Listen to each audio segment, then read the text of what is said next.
appear.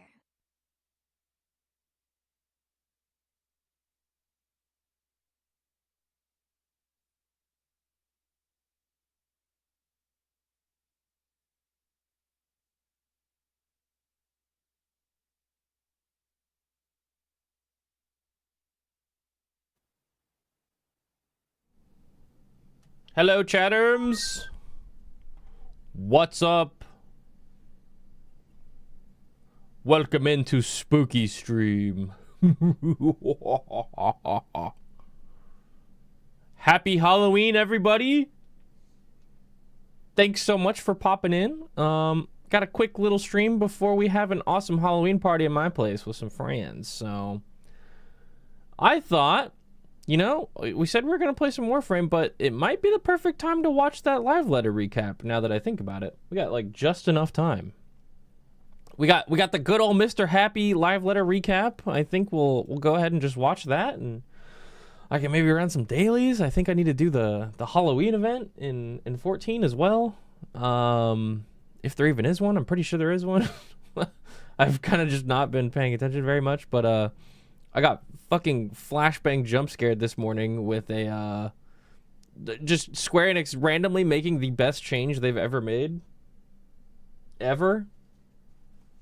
In that being Glamour's no longer class restricted. So you could just wear whatever you want on any job.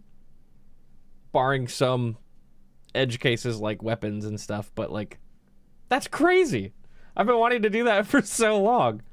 Dude, think about all the artifact gear that you can finally fucking use. I'm gonna use that Black Mage artifact gear on so many fucking classes, you have no idea. We can wear Dragoon gear while fishing. Yeah, it's gonna be crazy. That's just like one of those like random, like, here you go, changes they made in the LiveLetter apparently. Everyone was waiting for other shit. You might think I'd be more excited about the Savage tier being delayed to January 6th, which is also a thing. But no, I'm more excited for the fucking glam. It's gonna be sick. So, I don't know the full details on anything yet. I only just saw like random tweets and stuff. But now would be a great time to go ahead and catch up on that, right? So I've got the video ready. We can run around and just do like daily shit while we watch that.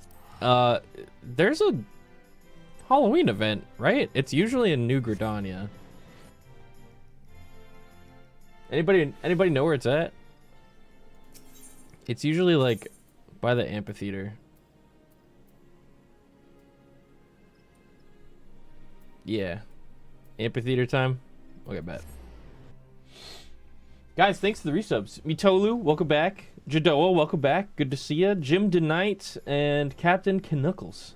Thank you guys so much for the resubs. Familiar receptionist. Wait a minute. Yeah. Huh? Wait a second. Yo, Sweet, welcome back. And Admore, thanks for the Prime sub. Welcome. Good to have you. Sus. Whoa. What's up with this lady? Jesus. Goodness gracious. She's serving, I fear. Frights of fancy. What are you guys up to for Halloween, by the way? Anybody in chat doing anything cool? We're throwing a Halloween party at my house. And we got a bunch of friends coming over. Dude, fucking Boone's coming over to my house tonight. Haven't seen that dude in forever. Working, not working. Drinking, nice. Movie night with friends. Shizuko on the 7 consecutive streams watched. Damn! I always tell myself I'll pay attention to these event quests, and then I just fucking don't, so. I'm not gonna lie to myself. I ain't reading this shit. Paranormal Activity binge night. Oh, shit. I really liked the first couple Paranormal Activities. The rest kind of got old. I'm NGL. Yeah, I'm gonna run to the store after this. I'm gonna grab some burgers, some brats, some dogs. We're gonna throw a little Halloween party and we're gonna have a good time. Dude, V has been decorating the house like a madman. She went crazy. My house is like low-key scary as fuck. There's like spider webs everywhere. There's like blood on the walls. It's like black lights and like skeletons. It's kind of fucking awesome. I'll take some pictures and show you guys. It's awesome. Fake blood, right? I hope so. She even she printed out a bunch of pictures of us and our friends and the cats, and she made like fake wanted posters and like put them all over the kitchen. And it's like wanted for espionage and crimes and Grand Theft Auto and stuff like that.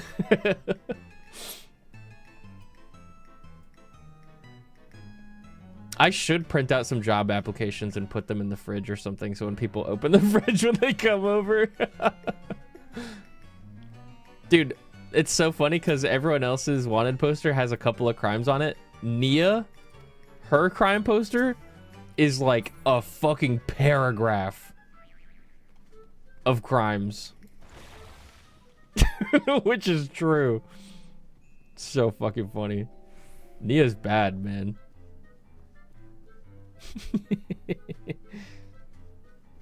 Oh, so spooky. Scary. Man on target ad list.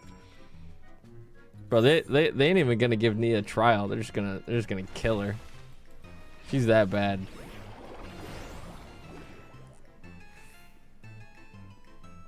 The face of a hardened criminal. Dude, Nia runs the cartel or some shit. She's got to. Where are we going? Even the map is spooky. This is cute. Ooh, haunted house. I swear, the event last year was... Didn't we get to, like, play dress up or something? Or was that the year before that? You guys remember that? They let you become, like, whatever character you wanted. Was that last year? Man, time flies.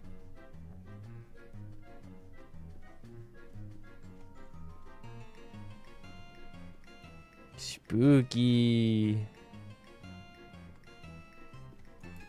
Let us see. We've got to get spooky up in this bitch. Oh, we can mount in here. I saw people on their mountain. I was like, they're moving really fast. Wait a minute.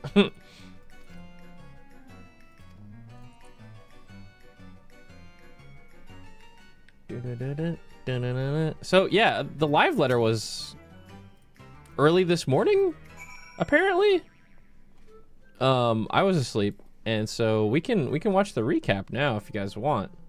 Mr. Happy put out his classic scroll through the Reddit translations and just read it all off video. We gotta watch the recap now.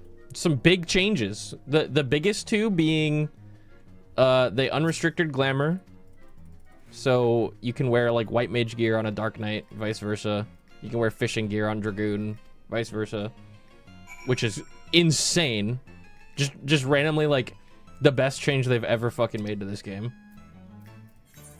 And then they also, so patternistically, people were looking at the live letter date and guessing, and it was a good guess because they've been on the dot about this for many years, but people were seeing and predicting that the Savage tier was going to be on the 23rd of December, which would make it not possible for a lot of people to prog the Savage tier week 1. And apparently they had instead changed it to be on January 6th now, or somewhere around there. So that's very nice. That's good for us. I would have done it anyways, but it would have been really tough to find people to come do the Savage tier. Be like, hey, just like don't do Christmas with your family. Come play the video game instead. Yeah, huge. And then I'm sure there's lots of other little changes too, but after we wrap up this Halloween quest real quick, We'll watch that recap. I got it open on my other monitor. Yeah, and that also means tome gear. That means extra tome gear, by the way. Gonna be freaking awesome.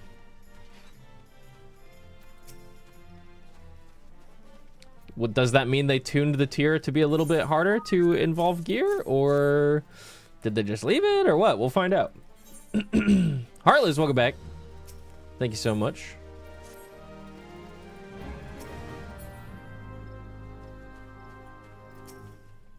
We shall see.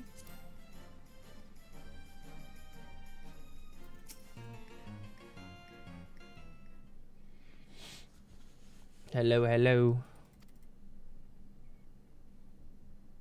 Look at this stupid cat just yapping. Either way, patch is going to be a banger. I agree. You know, now that I think about it, I think I'm behind on Hildebrand, but didn't they add a Hildebrand quest in the upcoming patch? I saw a screenshot of a fucking Sabatender on a bike with glasses, and I can only imagine that's Hildebrand.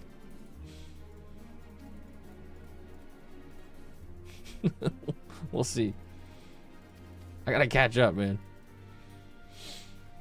Look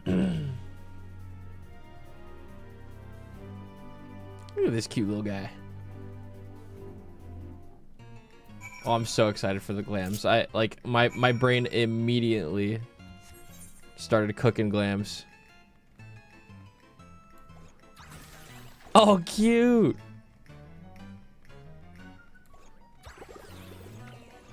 This is so cute.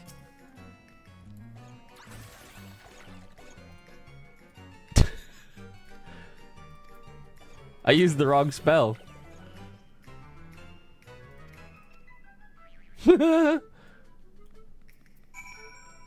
It's trick and treat. You know what I'm really excited for? There's a I can't show it right now, but this just goes for a lot of things. There is so much good looking artifact gear in this game that I would love to use in Glamours, but I simply can't because of class restrictions. So you guys remember the Dawn Trail Black Mage artifact gear? That really cute black and purple set with the sling bag? Yeah. Yeah. Uh-huh. Just think of all the different like Alliance raid pieces that you'll be able to wear now. Oh man, it like endless possibilities. It completely changes the game, bro. You know, the thing with that, Cloud, when you really think about it, you're not gonna need as many glamour plates now. You just won't, because you'll be able to share outfits on every job. Like, for example, I had 2 gatherer glams because I had one for fishing and I had one for mining and botany, but I don't need that now. I could just make it all the same gathering outfit if I wanted to. Oh yeah, the near raids are gonna blow up in popularity once people realize they can wear stuff on any class. I would like more glam plates. I would. I would like a glam plate for each job / class in the game, personally.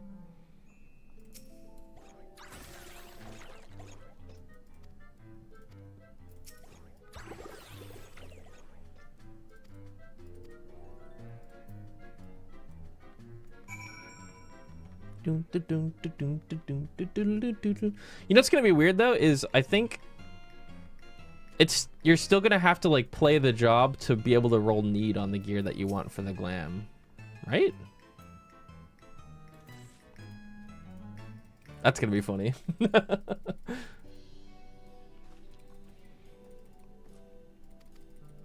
The Sprout just YOLOing a fucking scouting job because they want the scouting top.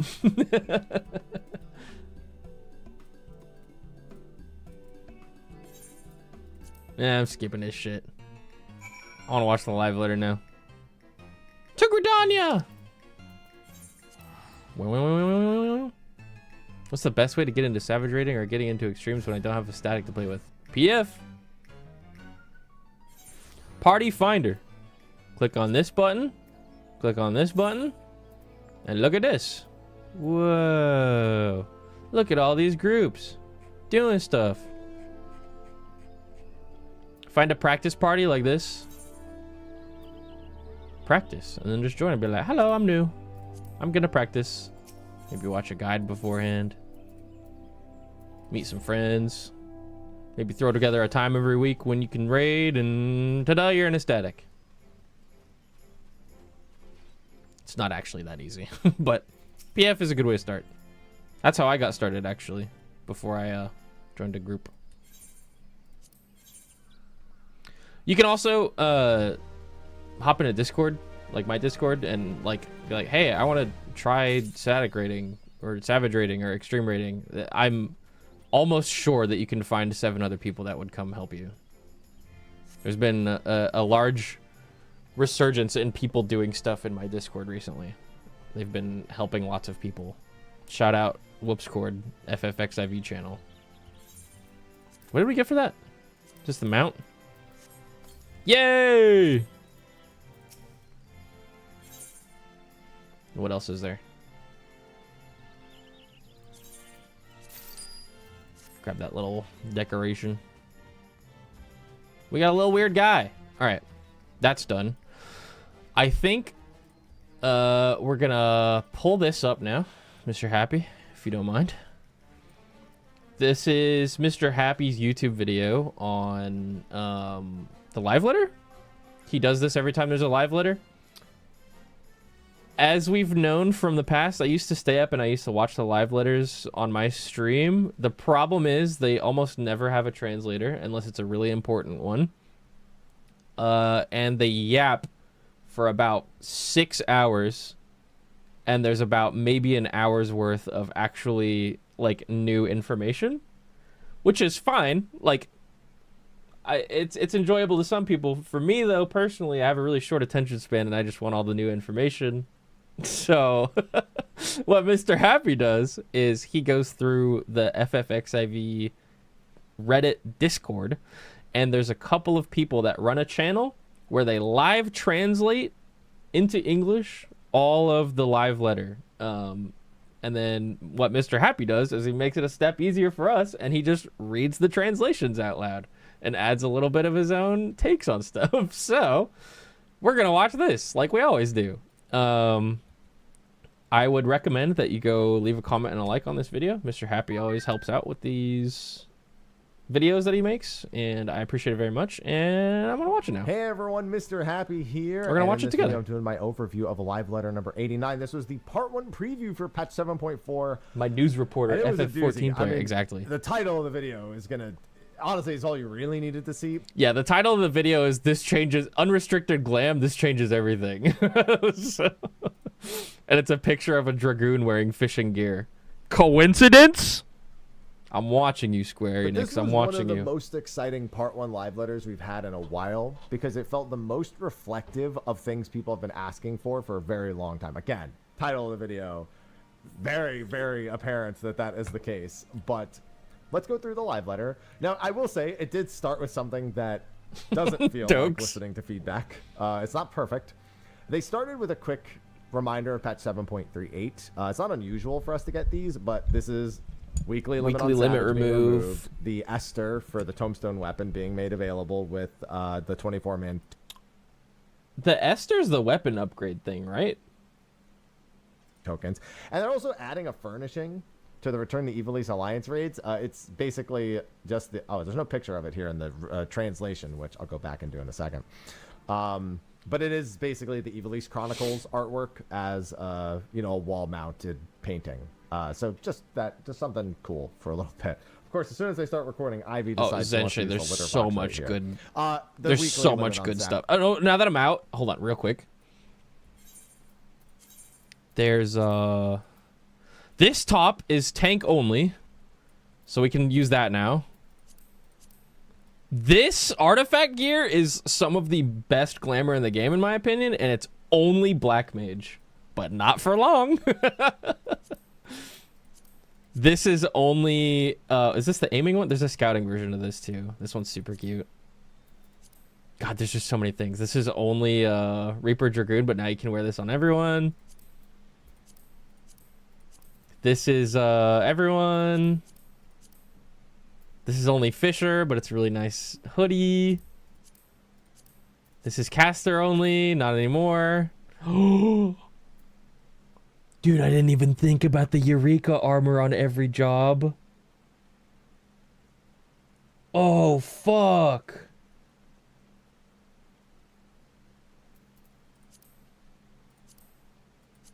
Oh, man. Also, fuck, where is it? I'm wearing it right now. You see these arms that I'm wearing?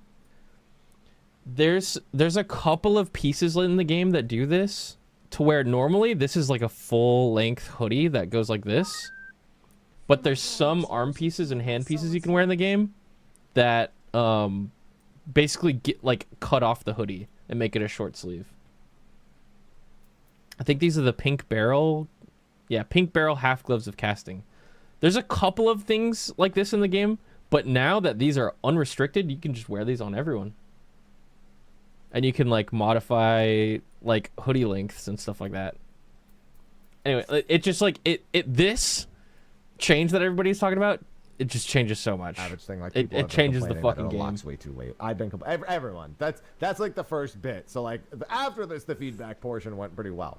But this one bit they really need to work on in the future because this takes way too long, and everyone agrees that it takes way too long.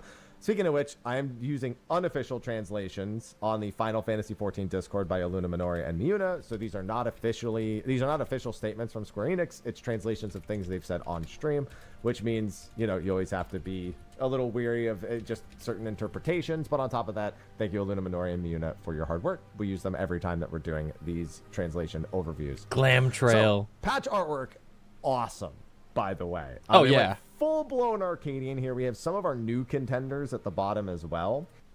I saw some of the new contenders. There was this guy, this girl, this guy, and the bunny boy, I think. Those are the new ones. Interesting. And what looks to be our title match at the top. So I can't wait to see how this wraps up. I really liked the Arcadian. Seeing Hector at the bottom makes me a little nervous. I don't know if it's just because he's been one of our opponents. The only reason I say nervous is because we're under the impression that everything happening in the Arcadian is not entirely for show, and that the plot line of it is not just a written plot line where everyone's actually like alive at Wouldn't the that end. be funny if that was the reveal at the end? End up being that, because I don't want to find everyone out walks out on stage and gives a bow. Plot, or that the plot for the Arcadian was entirely fabricated because of as a wrestling. That'd be reference fucking where all crazy, the actually. plot lines are fabricated, of course. But yeah, Into the Mist. The title is interesting, and we'll get into some MSQ bits here. Mist is a big Brute part Bomber of Final is low-key Fantasy like the IX, Undertaker, obviously, actually. the expansion having been Final Fantasy IX themed up to this point. The Mist envelops the entire, Mist continent in Final Fantasy IX, which is where the base game takes place with Alexandria, Treno, Lindblum, all those locations. And it's largely responsible for all the fiends and monsters that are in the area, and is also used as a Genesis creation material with that of the black mages that are made in Final Fantasy IX. It's a core piece of the story. Now, it is also present in Final Fantasy 12, and it Dying acts for as the a bit 'cause really he's a high crazy etheric method actor. density thing, although that's Mist with a Y. But it seems like we're going to be diving into that a little. I think there will be some kind of tag team match, and I don't know. Does anybody else feel like it's a little strange that they would be showing the actual 9, 10, 11, 12 faces right now? I feel like 12 has to be something we don't know about yet, you know? I think it's going to be 9 is going to be a solo fight, 10 is going to be a duo fight with 2 of these characters, and then 12 or 11 is going to be this guy or something, and then 12 is going to be something like the president or some shit, something crazy, you know? A bit. And we also got the patch date immediately. They had to give us the patch date immediately because they're doing things a little bit different this time. So we know the patch is Tuesday, December 16th. That's when we've all been predicting. That was the on-pattern date, so this is an exactly on-pattern patch. And the reason why they're announcing it is because they are delaying 16th. Savage until after the holiday season. So instead of it being 1 week, one, which would have two, been December 23rd, 3 weeks. they're delaying it 2 additional weeks to a total of 3-week delay until January 6th. The patch comes out on the 16th, and then Savage starts on the 6th. That's 3 weeks of Tome Gear. Now, I had levied this option and said I thought it was unlikely because they've shown no propensity for it in the past. And That's catering crazy. specifically to an audience that actually, has those holidays just didn't seem like something I thought they would do at all. But they are. So Savage... This tier is either gonna fall over dead super easy, or it's gonna be really fucking hard, and I don't think there's gonna be anywhere in between.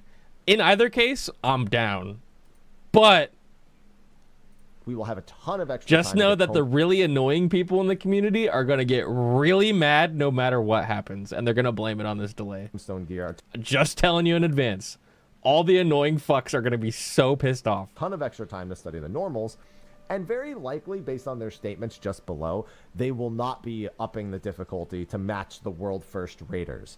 I don't think you can do that. It doesn't really make sense. The majority of people doing raids are not world first raiders, so it doesn't make sense to make it just harder for them. Yeah.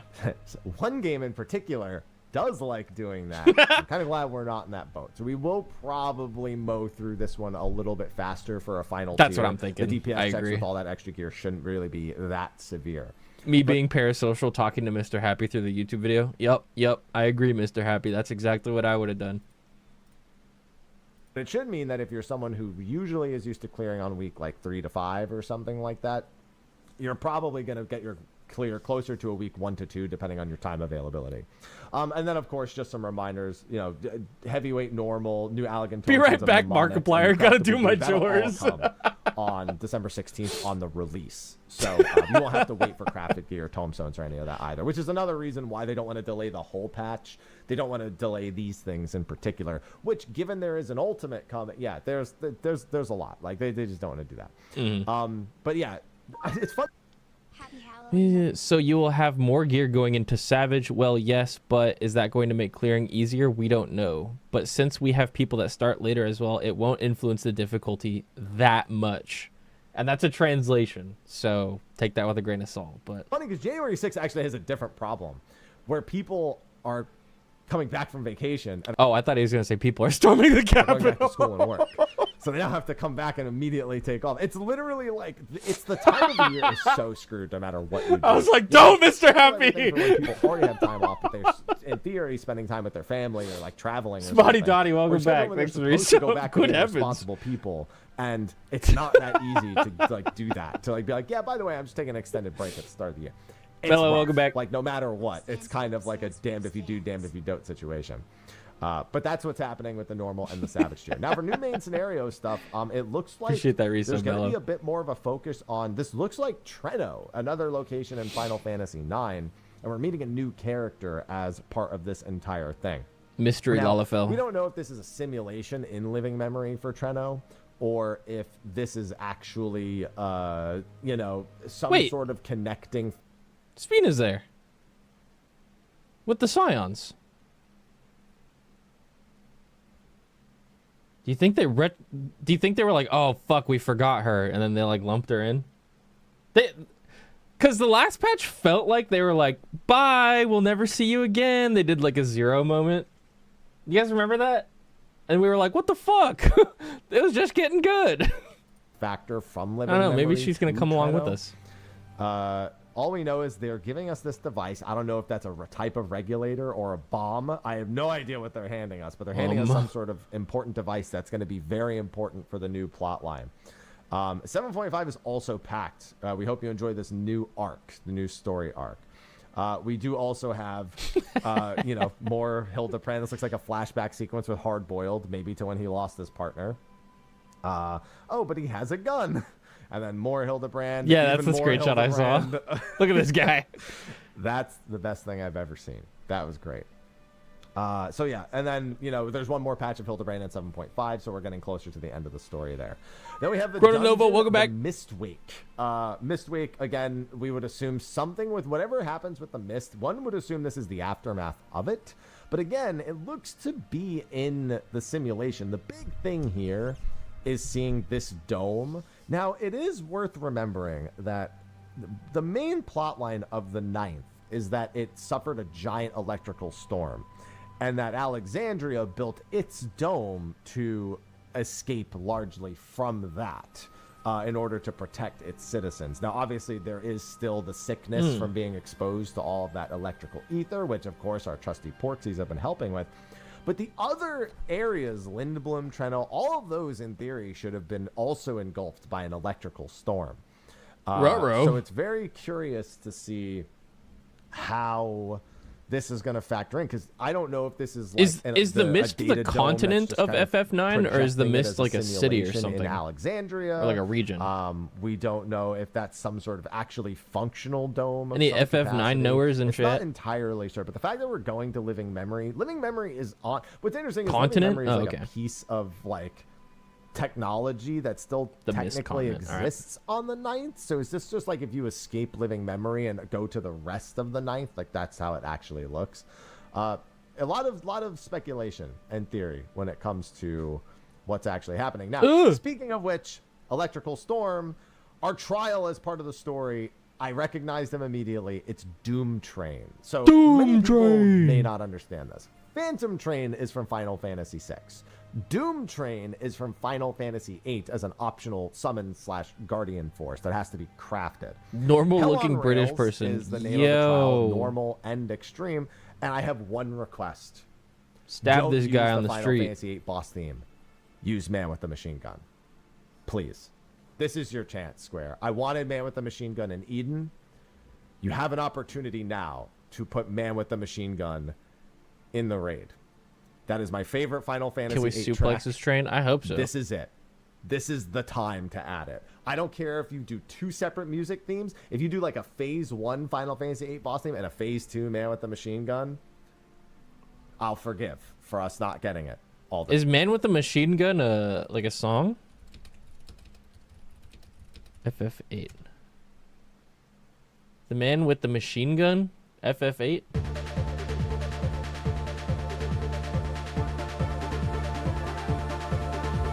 Oh shit.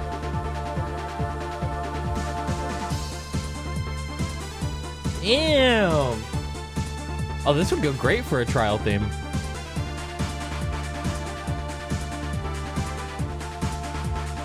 Damn.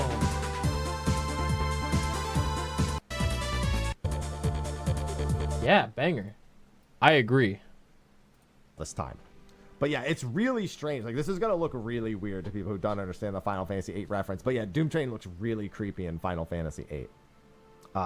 Yeah, it's going to be a time.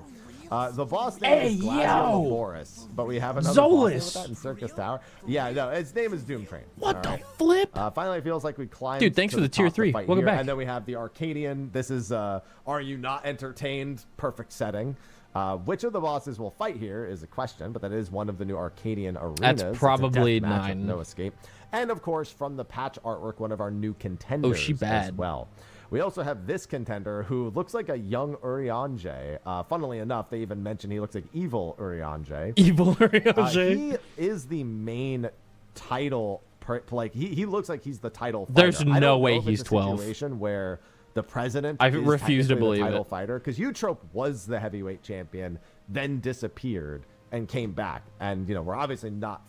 I say obviously, we're probably not fighting Eutrope again as part of this. So the president might have just taken the title in a sense, which would totally be a WWE thing that I could see happening.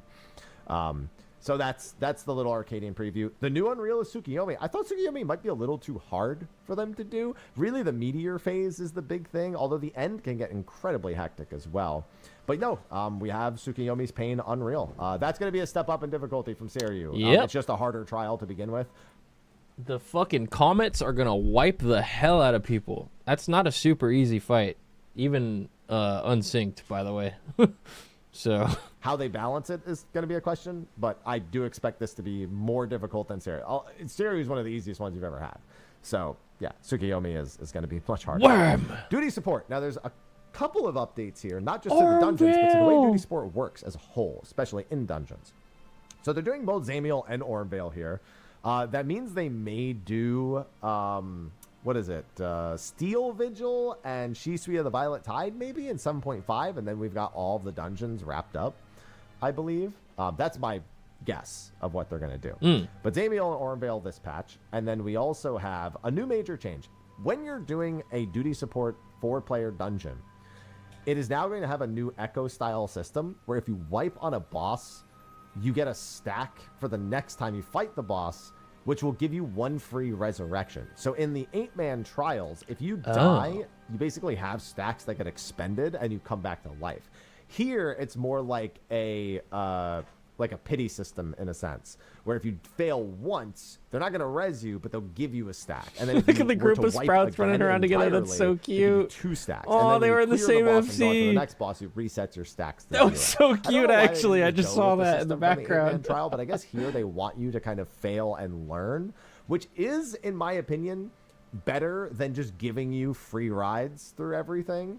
I think it just better supports a new player to actually get punished for failing something and be kind of put in an environment where they're just gradually given a way to get through a little bit more easily, which still kind of encourages them to learn. That might be why they're doing it, especially because of like where this is placed. You know, most of these duty supports start in the very early And because Armvale fucking sucks balls. parts of the game and then gradually get more difficult as players go further and further. But this is only in duty support. This isn't just in all dungeons. So it's only if you're doing it with the NPCs. New frontline map. I had a suspicion we might get one. I was like, oh shit! Series 10? Fuck. No! PvP grind stream soon. For no reason at all. More notable PvP update. But we did get the return of Borderland Ruins with its rule changes. We've been getting plenty of support, new maps and stuff for Crystalline Conflict. I can't do it today. I got a Halloween party. And a new frontline map and campaign. We are going to Urkel Pacha because we're going to Warcore Terteth. Now, they didn't tell us anything about how it works. We see several points of interest on the map, one marked with a triangle. Wait, this just looks like Onsol. Is this just going to be better Onsol? Marked with diamonds. I'm so fucking down. What looks to be a point that needs to be captured right here. But you can kind of glance out in the distance and see there's a somewhat different function for the different markers that are out there. You can see like right there, the triangle has like a different type of marker. We don't know what those do and what the point of claiming those points are. But I will say this top point right here, I'm assuming is the center of the map. And it's like, I'm assuming it's King of the Hill. I think that's a spawn like he was looking at. The way we have it in Siege or Seize or Ansal Hakar, where you like click a point and then it's claimed and you don't need to technically fight for it anymore. You fight for the claiming of it and then it accrues points. Not a huge fan of that. I much prefer I'm not the way either. that Seize does it. And this looks like it may be a little bit more in line with that. But we'll get more about that in the Part 2 live letter. I wish instead of interacting, it was just go stand on the point and whoever has more players on the point starts getting capture progress. And then whoever owns it gets points. You know what I mean? Like, imagine Seize, but instead of somebody running up and interacting with it for 5 seconds, it's just run on top of it. And then whatever team has more players captures it. I think that would be way more fun. We also know that weather will affect the actual map and the mechanics. Snow, polar lights, whatever. Knockback immune. I mean, yeah, that'd be interesting. I actually, with everything that's happened, I kind of forgot this was even announced. What? PvP update and then it goes to fucking Air Force One? We're getting a new Air Force One map. What? Part of the Gold Saucer. Wait, is this part of the PvP? There must have been. Imagine one player's like in the middle of the match. Guys, I'll go handle this. Don't worry. We're getting the Sedalis. That is where Hullbreaker It's Gold Isle Saucer update, basically is. We're going to be flying through I love Air Hullbreaker Force Isle, doing all the shoots. And then it ends with a boss fight What? against the Kraken, which I think is hilarious. Now, It's I your say it kill ends with a boss streak. fight. I don't know if they actually need to kill the Kraken here, like shoot. I'm assuming you have to like shoot projectiles that Tactical come out of nuke the tentacles and incoming. like slay the individual tentacles and kill the Kraken. But it's certainly more involved than just flying around the Gold Saucer. Because it also looks like there's these general points. I like how they just rode through, by the way, and didn't shoot a single time because their score is 0 in all 3 of these screenshots. Noob. So, then we have the Phantom Weapon update. So we know the new Phantom Weapon 775. 775. Oh, Interesting that they're I announcing gotta it catch up. My already. balls are Now, still empty. we- Guys, am I cooked? Oh, I'm close. I could grind that out in a day. I'm close. My balls, look. They're not full. Inuccio balls. Peak. Anyways. know the approximate item level of everything we are going to get. So this is in line with the expectation. This would have been the prediction, but it's interesting that they went out of their way to tell us. They also said a couple of interesting things. Items required for weapon enhancement can be obtained from various duties, including the Occult Crescent. Big complaint about the 7.3x step. These are phantom weapons, and there was no option to do it in the Occult Crescent. Very strange. But that's not the only thing. So obviously we expect a one-time step that is this, and then tomestones. They never mentioned the tomes, but that's what we're assuming.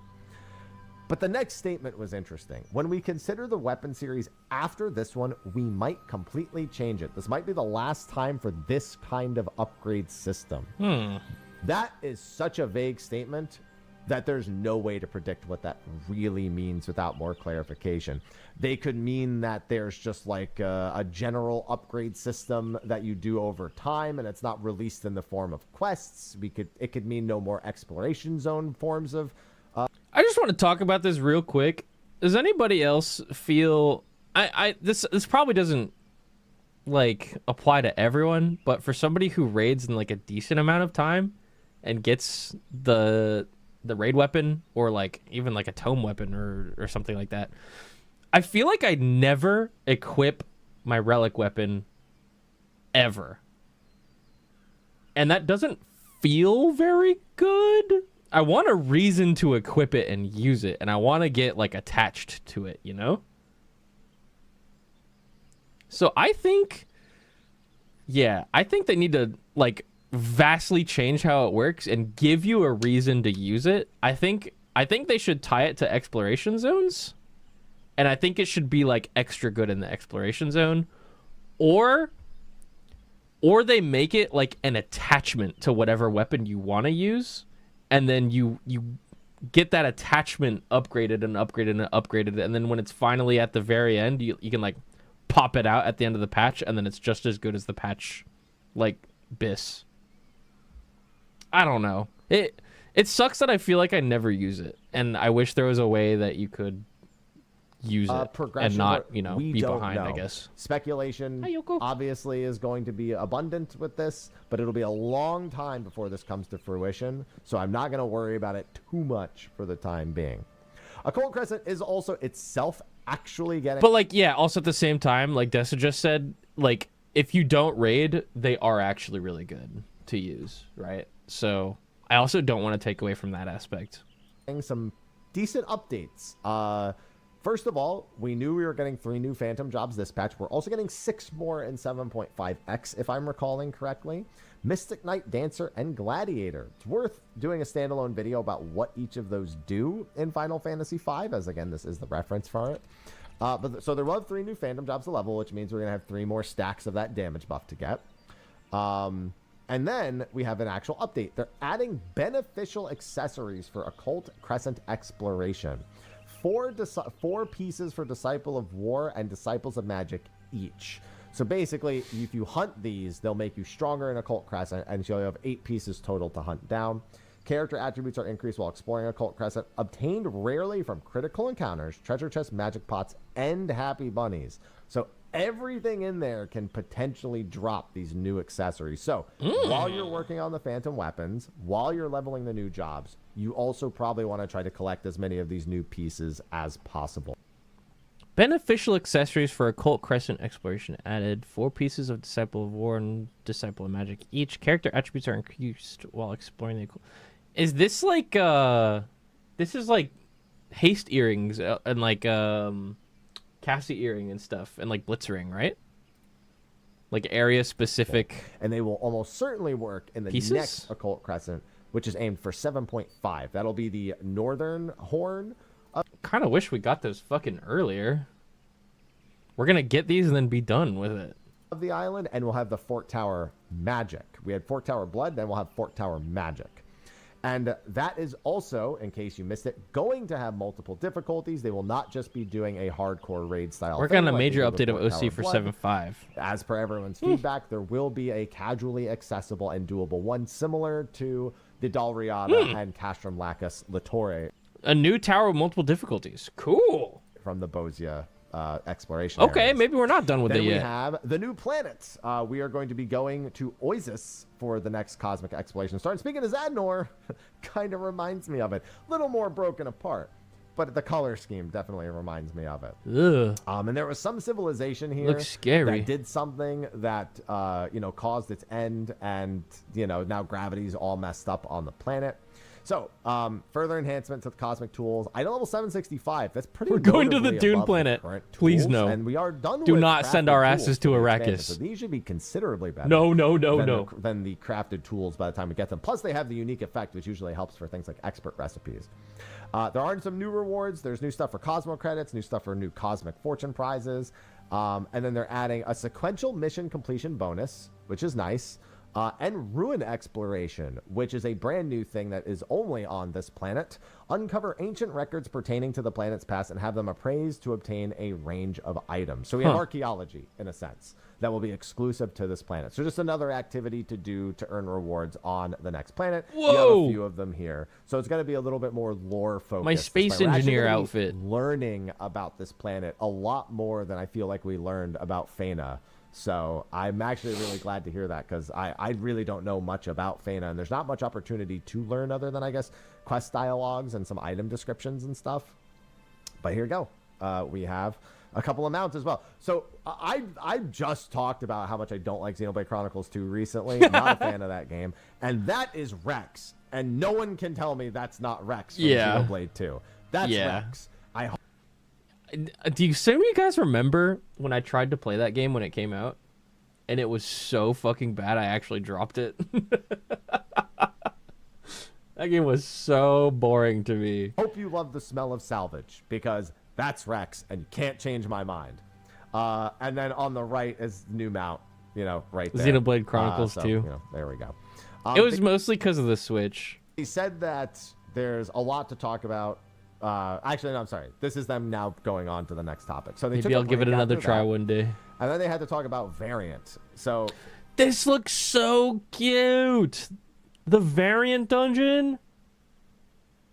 Look at this. That's our variant dungeon.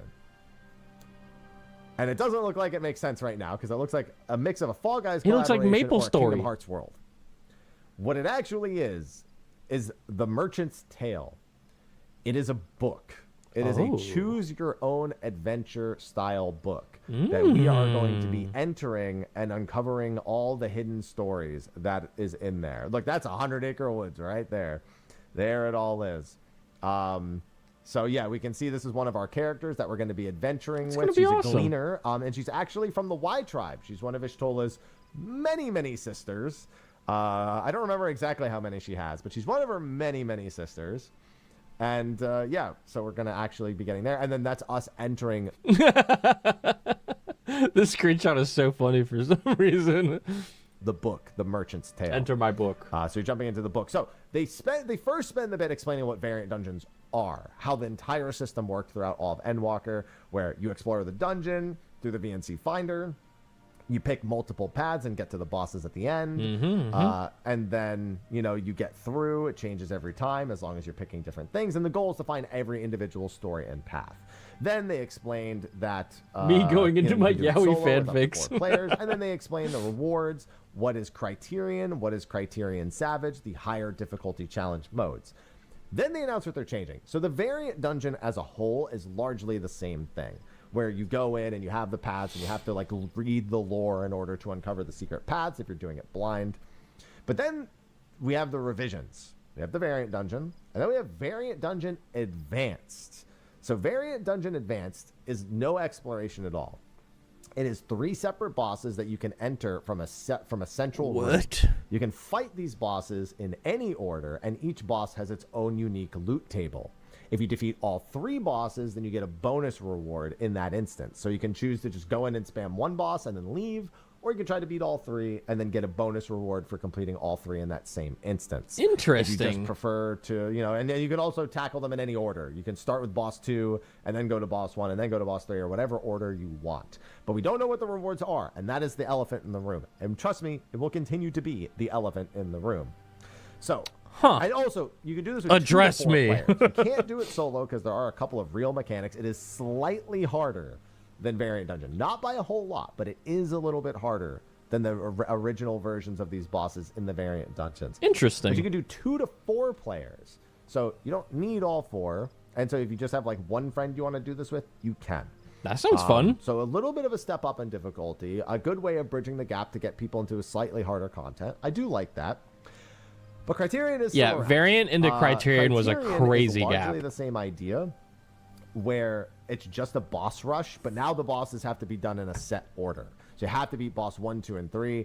Reses are limited. They are not banned. They are limited. So we have that duty action that allows you to res. That seems to be returning, and it looks like. Other than that, it'll just be, you know, this will be for like, you know, me. Like I'm a raider, so like obviously I'm looking forward to doing the Criterion.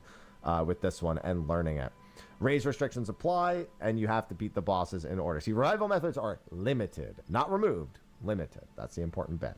Go from one boss to the next. It's not like the new one. Does Savage still exist? Now that also means there's no trash in either variant advanced or in Criterion. Little disappointed. Oh wait, they got rid of the trash pulls in Criterion. You're right. That was low key the hardest part. I'm not gonna lie, the trash pulls were actually like really fucking tough and like good. And trash was actually very good. Yeah, but it was a huge barrier for entry for a lot of people. I don't agree with removing it, just because I again did have a really fun time. Some of the toughest healing and some of the tougher challenges in Criterion do actually come from solving each of the trash pulls. But I also don't. When you were doing Savage, you had to like time stuff and like hold things and like get kill times on trash and like be on a certain like timer because of how long the instance in Rage was. That was one of the more interesting things about Criterion Savage. Care that much enough to really be that upset. I just would have preferred to have had it anyway. And the mechanics are more difficult this time. They're saying between Criterion and Variant Advanced. Criterion is an even further upgrade to the Advanced Variant Dungeon. This is an infographic that explains everything. Now, there's an important detail they literally left out. Variant Dungeon can be used to level. You can enter it at 90, not 91, which is important because Pilgrim's Traverse does require 91, and it can be used to level.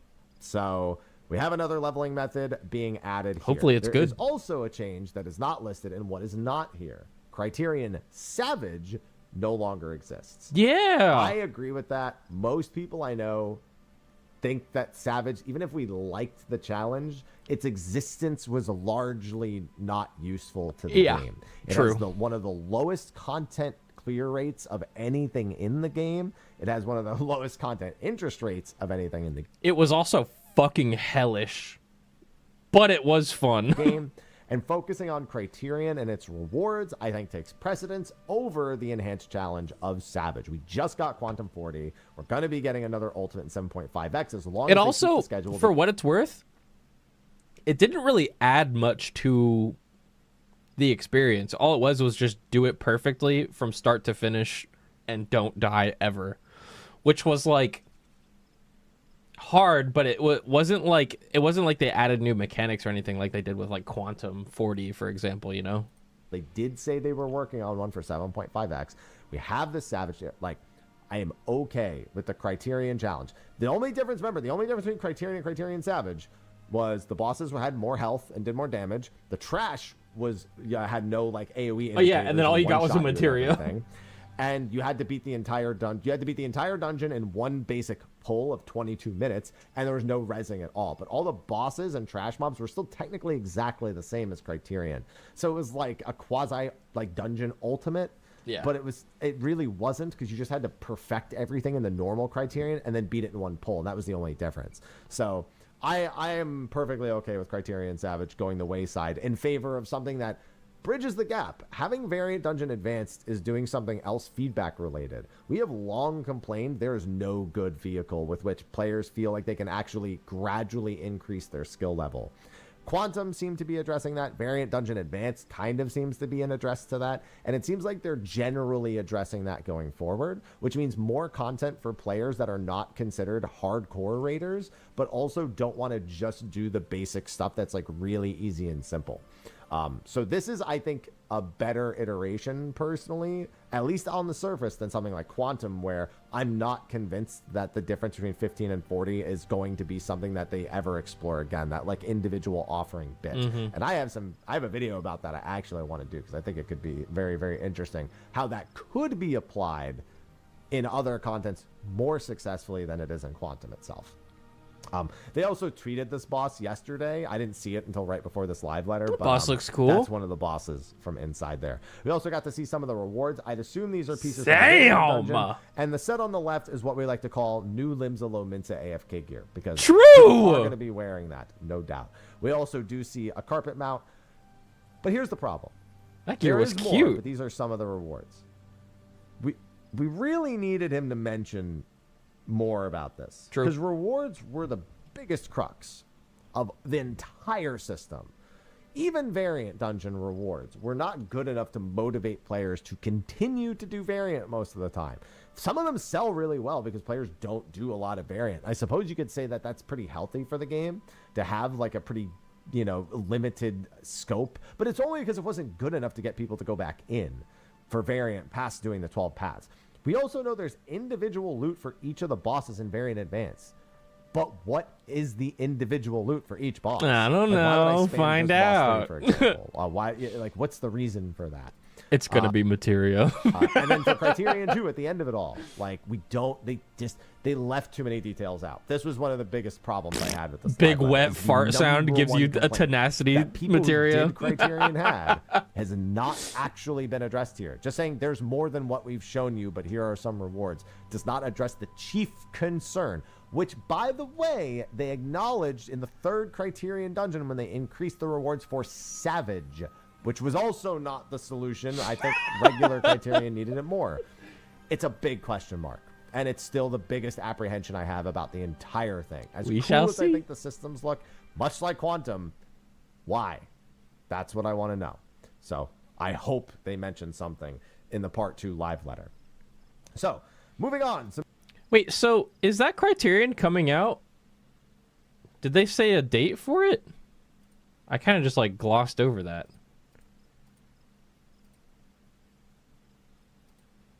Is this after Savage? 745.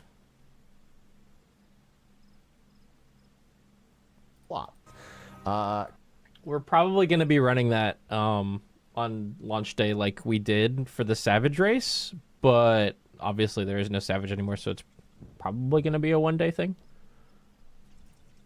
But we've run the Criterion every time with Happy, Keo, and Biff. Was that our group, or was that for the Deep Dungeon? I can't remember. I think it was. Anyways, it was a lot of fun when we did it. So, probably going to do it again. That's like our four-man static. Challenge, its existence was largely not useful to the game. Those Criterion streams are so fun. Lowest content clear pull in again. Here's the problem. Okay. To get people. Yap. But here are some Mr. Yappy, wrap it up. Colorblind, so I see it differently than the rest of you. Oh, new color themes. Clear green and clear white. Not using either of those. But I will never, ever in Next my life do topic. that. You would have to pay me to make me use clear green. I hate that. But the clear white I actually think looks pretty good. I would take clear white over like actual like bright mode or white mode. Why can't I think just it's get a like a dark mode? I want black and purple. bit more toned down. So I want it to kind be of like works still. black, purple. And then the strategy board. They didn't Oh my go over God! much, but they have confirmed it. There it is. It's fucking real. It is 7.4. And so there's the official markers, and they're going to continue to expand it in the Tank future. so you markers, can do more healer things with it. markers. It looks like there's a healer stack and like head markers. There's individual job icons. Size sliders. Oh my gosh, this is nice. It's got like a cleave thing. It's got stack markers. Dude. Holy fucking shit. That's really nice. But is there gonna be like, is this like slide 1 of like, however? I think I can see it right there. Oh no, that's X and Y coordinates. This needs to be a raid plan. This should not be a singular like mechanic diagram. You know what I mean? It needs to be like step 1, step 2, step 3, and then But I don't know. they specifically delayed the raid planner because they were afraid if they released it just as it was, which was finished by their own measure, it would have been dead on arrival. Probably. So they listed a bunch of features they were working on adding to it with the sharing and the customization of it. And they're right. If it can't do everything the raid plan app can do, it being in-game does not really matter all that much. It's kind of like the duty recorder. It would fall the way of the duty recorder at that point. And Yeah. we don't want that. We want this to be a successful tool. This needs to be seamless and shareable and easily usable and like quick. And you need to be able to throw it around to other players in game, or there's just no reason to use this because people are just going to use raid plan. Being able to post the strategy board code, console players being able to access it in game. We need all those things. We need it to be successful because it's better for the game than having the raid. Yeah, I think like what Zenshay said, it needs to have a dedicated position in Party Finder listings as well. Like you should be able to type out what you're doing in the Party Finder description, and then there also needs to be like a strategy board link, in my opinion. And there should also be a library in game that players can search and go through and upload and like upvote and downvote, in my opinion. So you don't have to make your own every time you make a Party Finder. You can just like grab a popular one. If they do it like that, this will be actually game changing. Plan and all the garbage the PF puts up there to make sure you know the strats. I'll say it. The garbage that gets put up in the PF to get you to know the strats. The paste bins, the raid plan links, everything. Go off, Mr. Get Happy. rid of it. Use this, but it'll only happen if it's good enough. If it's not good enough, that's not going to change. True. And who knows? Maybe even if it is good enough, people might be set in their ways. But I'm hoping that we can actually bring change. Here's by hoping. having the strategy board built into the game itself. One of my biggest pet peeves is when people post a Party Finder and they type out the name of the guide but don't fucking link it. So they're like Hector guide or fucking Kobe guide or Renon guide or paste bin, and then they don't fucking post it. When I get you. When I fucking get you. Now, one thing that they're adding as well, the command panel. This is really cool. I love this. So it's a new UI element. Oh, hey, I saw this too on Twitter. Dude, this command panel, by the way, if I understand it correctly, was something that I found out how to do manually years ago. You see this? Look in the bottom right. See this? This is something that I found out how to do by myself using clever macros. But I think I'll finally be able to get rid of that. And because of that, I can have all of these fucking... I can have all of these fucking things back.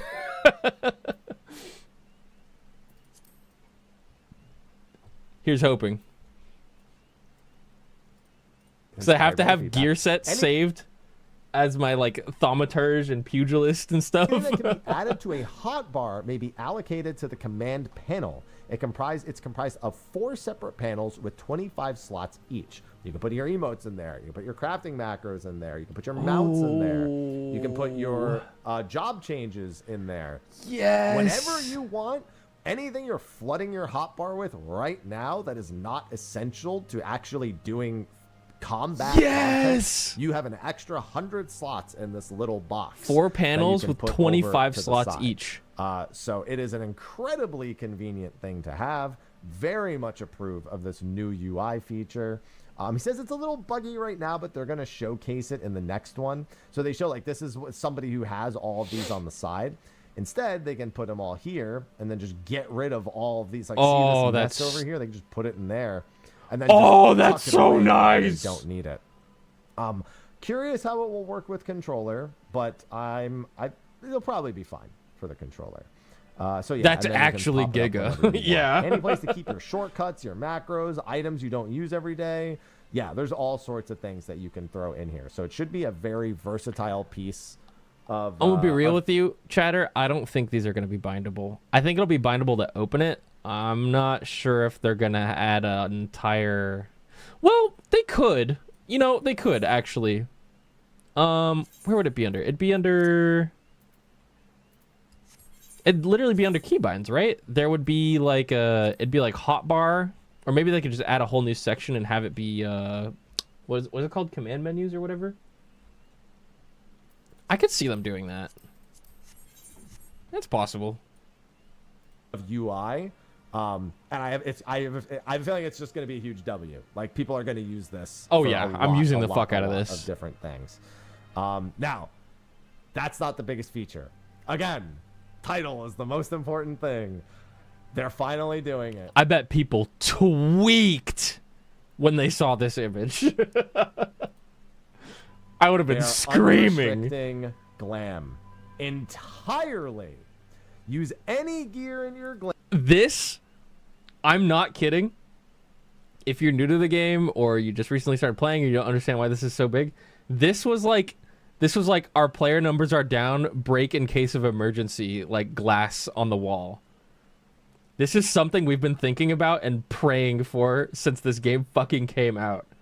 And I don't know why, but they were like, fuck it. Psh, broke it out. Here you go. Stop fucking whining. Glammers, irrespective of class, job, or level restrictions. I didn't know that. I thought it was class job. I didn't know about the level restrictions. Oh, fuck.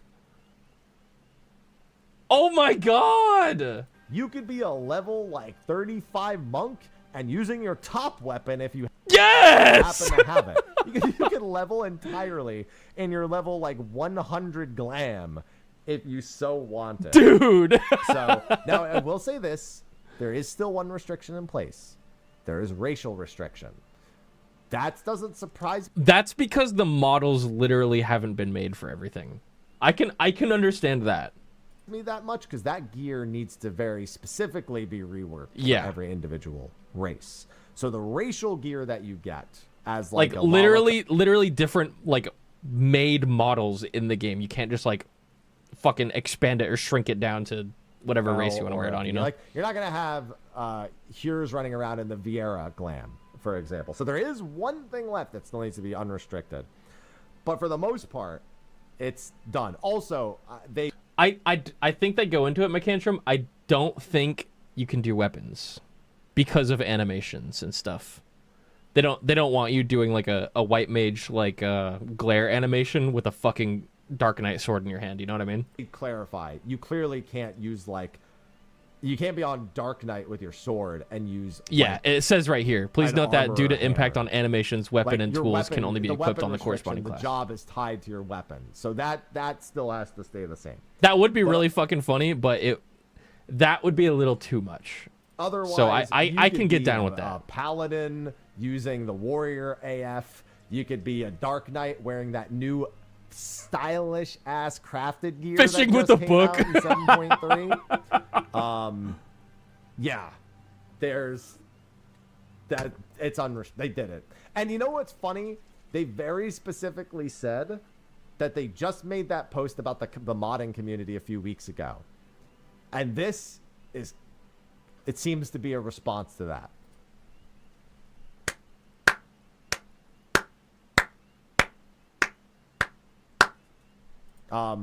People thought that maybe that was a reason why they did what they did before they were already working on this, and I think that actually is the case. Mayor died for this. I think it's a little bit of both.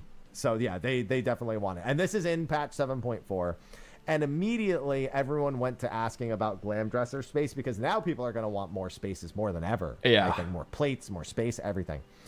So Yoshida went through a very quick, but tried not to get too technical about it, explanation about why things like this take a little bit more time.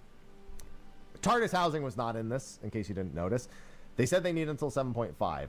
Basically, the optimization is heavily revolved around CPU memorization and applying the slots that use the CPU to memorize it. Server engineers should be more knowledgeable in this one, so we will not provide too much information on this to prevent misinformation. But Yoshida went into a brief explanation. Iluna said they might translate the actual bit here to get the entire technical explanation out. But TLDR, literally PS2 code in 2025 PC game does not make this very easy to do. The housing thing memory-wise has taken so long, and that is why I think a lot of people said they wanted this translation. So basically they really want to focus on getting the housing stuff done, the TARDIS housing, more slots for housing. They said they were working on all of that, more like furnishing slots, I should say, at least for outdoors.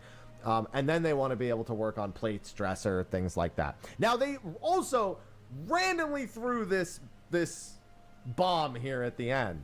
We do want to increase public field content. Huh? That's in the future, though. What does that mean? Why did you just say that? At that, like what? What? Fates? Do you mean overworld content? Do you mean like Fates hunts, like in that? Oh, imagine like Guild Wars exploration, dude. Yeah, like world bosses and shit. That'd be fucking awesome. In that regard, do you mean like the public field? Because we were just talking about housing. Are you talking about like things to do in the housing? Please. You can't just say that and walk away. Yeah. What the?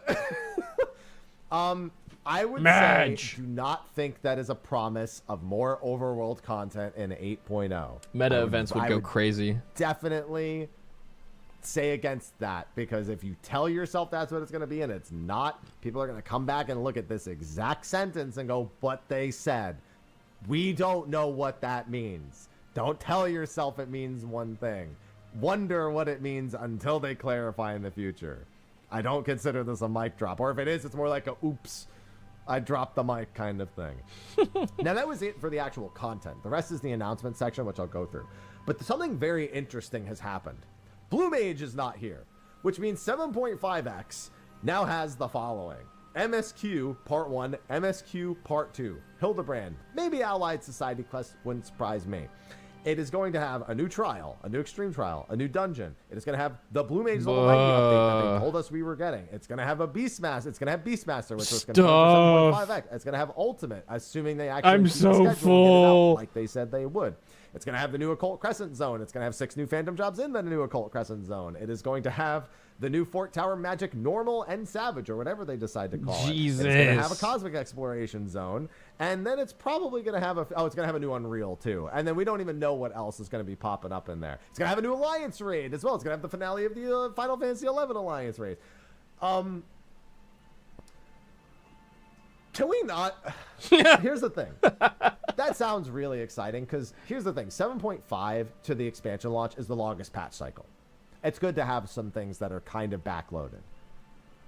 But unfortunately, it's also kind of like half of what we talked about at FanFest leading into 7.0. And I don't think that's good. We can't wait till 7.5 to be getting things that we were talked about at FanFest a year and a half ago as I'm recording this. That's not a good look. You can't do that in the future. You can't like put the Blue Mage update, which you talked about at FanFest, Beastmaster, which you talked about at FanFest. Yeah, it's actually kind of crazy that we haven't heard fuck all about Beastmaster. Maybe there's another variant. The the what's it called? The panel at FanFest said variant dungeons. Wasn't there some kind of like merchant minigame that they were gonna add too that they talked about? Do you guys remember that? Or am I gaslighting myself? I could have swore at FanFest they were saying that they were adding some kind of like merchanting like content game. Was that them talking about the MSQ? No, I swear there was something. There's an I gotta go back and watch. Which may imply another one in They compared it to something akin to like Island Sanctuary. 7.5x, which would mean we waited until 7.4 for the first one, which is equally as not good of a look, and may get another one in 7.5x. Like, you can't delay or you can't have all of that content go all the way until 7.5x. Like, you can't do that. Who knows? Maybe we'll get a second chaotic. Who knows, right? Like, it's just, yeah, it's I don't know, but they can't do that. Chaotic. Really big piece of feedback from me going into 8.0. We have FanFest in April, our first one. In fact, a year from today is JP FanFest, the final FanFest before 8.0. Do not do that. Do not put a bunch of things in FanFest that will take 2 years to come out afterwards. It is very, very dehypifying from the announcements when we look at something knowing it is not happening anytime soon. So that is my one piece of feedback. Focus on your release schedule for 8.x and focus on advertising the things that players will experience within the first several months. Please. Please, please, please. Please. Okay. With that, don't forget about your ticket applications for FanFest 2026 ticket applications are live now. They're doing the lottery thing that they did last time. If you haven't already, and you're planning on going, even just thinking about it, just go enter the lottery right now, because I'm pretty sure, yeah, they're closing it November 2nd, and then I don't think they're telling people if they get the tickets or not till like the 11th. You have literally this weekend to go enter the lottery to go to FanFest. So even if you're just fucking considering it a little bit, go apply. And it's really quick to do. You go to the page, you log into your Square Enix account, and then you go accept, and then you just click, and then you're in, and then you'll get like a notification if you are able to buy a ticket or not. I'm gonna be there, so if you want to come meet me and say hi, I'll be there. I'm pretty sure Happy will be there too. V should hopefully be there if she's not super busy. I might just drag her along anyways, kidnap her, and then yeah, there's gonna be lots of people there. So go to FanFest. It's awesome. For FanFest, if you're going to North America, you have until November 2nd. If you're applying, if you're an active player and you're applying for that initial pool and not waiting for general sales, I will be doing my best to go, of course. We had a meeting. Yeah, it's not in Vegas this time. Thank God. It's a lot. It's going to be a big event. They also have the Eorzea Symphony with ticket applications now being available for that.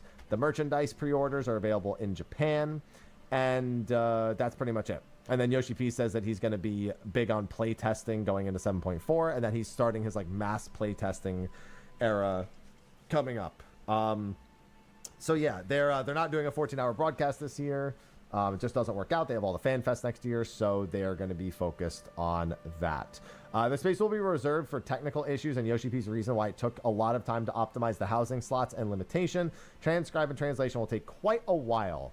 So bear that in mind. This will be a topic. If you're looking for that full explanation earlier, Aluna will be doing that because they got so many reactions, like hundreds and hundreds of reactions within like a minute or two of making that initial request. So, but they do this out of the kindness of their heart. This is unpaid labor right here. So give them time, and if you want that explanation, it'll be in the translations part of the Final Fantasy XIV Reddit Discord at some point. So that was a crazy live letter. Glams being unrestricted, new themes, crazy entire expansion of the variant fucking system, insane. pieces of feedback that we have waited on for years finally all being implemented. It's one of the first times I've come out of a part 1 live letter in probably the last over half a decade and not just been like, yeah, that was normal. No, it really wasn't. That was an incredibly abnormal and above Yeah, that was a part 1 live letter. Where we don't get gameplay footage of everything. It wasn't perfect, mostly because of the actual schedule of things being a little weird still.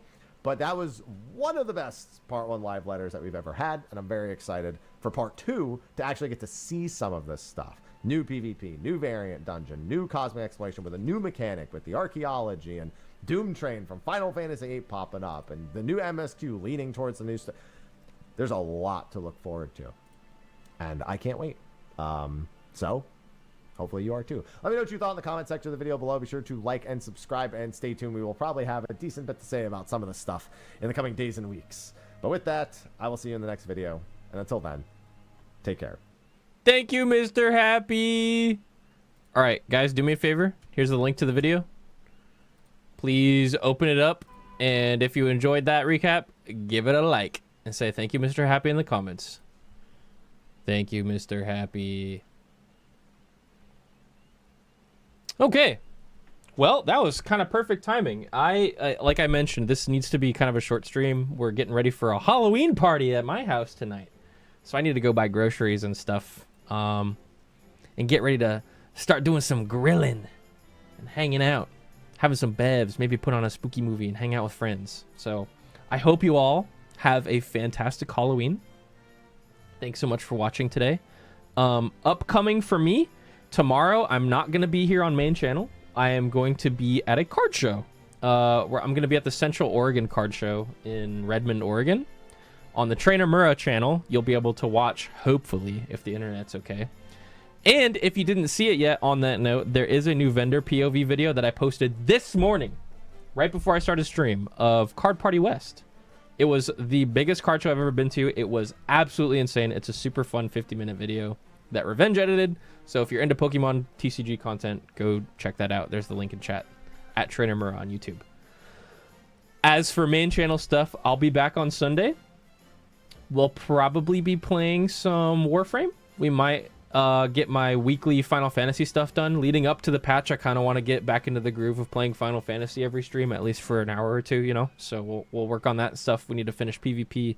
We need to finish the artifact stuff. We need to finish Cosmic Exploration. We need to catch up on everything, make sure we're all ready for the patch, and then get ready to game and stuff. So look forward to lots more Final Fantasy content coming up. We're going to keep playing Warframe at the same time. We'll probably throw some variety in there a couple times a week. Find some fun co-op friend slop games.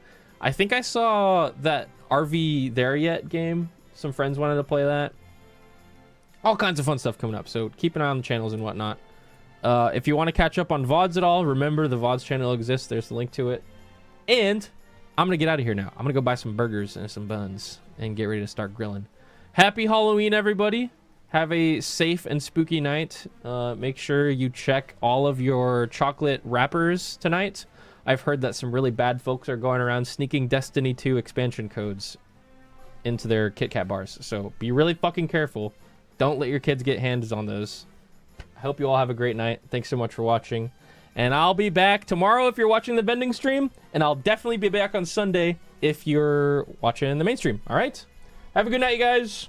Love ya and take care. I'll see you soon. Goodbye.